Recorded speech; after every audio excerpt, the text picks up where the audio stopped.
Moi, j'ai rencontré des amis de la DSP Afrique, cette année d'ailleurs. Oui, c'était avant l'été. J'ai été plutôt séduit et très surpris par cette belle initiative originale. Alors, le slogan, c'est une autre façon d'aimer l'Afrique, c'est ça? Une belle façon d'aimer l'Afrique. Moi, je dirais que c'est une façon nouvelle d'aimer l'Afrique. Initiative originale, conduite par des jeunes, et qui a une approche panafricaine. Et quand on observe évidemment ce qu'ils font, ce n'est pas évidemment, ça dépasse, je dirais, les identités nationales, les nationalités. C'est une démarche panafricaine, résolument panafricaine, mais aussi une démarche qui s'inscrit complètement dans son époque, dans les temps actuels. Il me semble qu'il est important, intéressant et utile de soutenir cette initiative qui, pour moi, se situe évidemment dans les grands enjeux actuels en Afrique et répond aux défis de l'avenir. Vous savez qu'il y en a, en tout cas pour nos pays africains. La rencontre porte évidemment sur le franc CFA. Nous écouterons tout à l'heure les intervenants. Nous écouterons Martial Zebeliga, économiste et sociologue, qui vient de publier un ouvrage, Sortir l'Afrique de la servitude.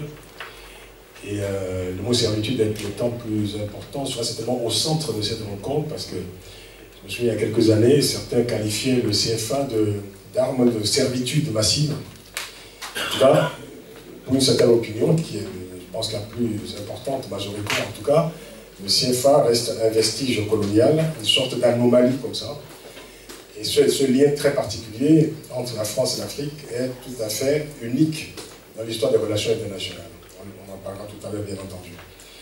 Et la question qu'on peut se poser également, c'est que, voilà, c'est vrai que cette monnaie a été instaurée au moment des indépendances, et même avant, sans qu'on ait demandé l'avis des populations. Donc c'est peut-être une des monnaies les plus antidémocratiques qui existent sur cette planète. Et peut-être que l'un des enjeux, peut-être l'une des demandes qui pourrait émaner de ce type de réunion, c'est peut-être de rendre cette monnaie plus démocratique, en tout cas une monnaie africaine plus démocratique, en soumettant peut-être la question simplement à un référendum, en demandant aux Africains, dans le pays de la zone franc, s'ils sont toujours solidaires de cette monnaie ou s'ils préfèrent simplement inventer, instaurer leur propre monnaie, c'est-à-dire atteindre tout simplement à la souveraineté monétaire. Alors cette réunion se tient, alors je ne sais pas si c'est un hasard du calendrier, je ne pense pas que la DSP Afrique l'ait fait exprès, mais en cette fin de semaine, il y a quand même à Paris la réunion des ministres des Finances de la zone franc. C'est une coïncidence, je pense, parce que ce n'est pas une manif qu'on fait ce soir, je suppose que c'est ça. Voilà. Mais c'est une belle coïncidence.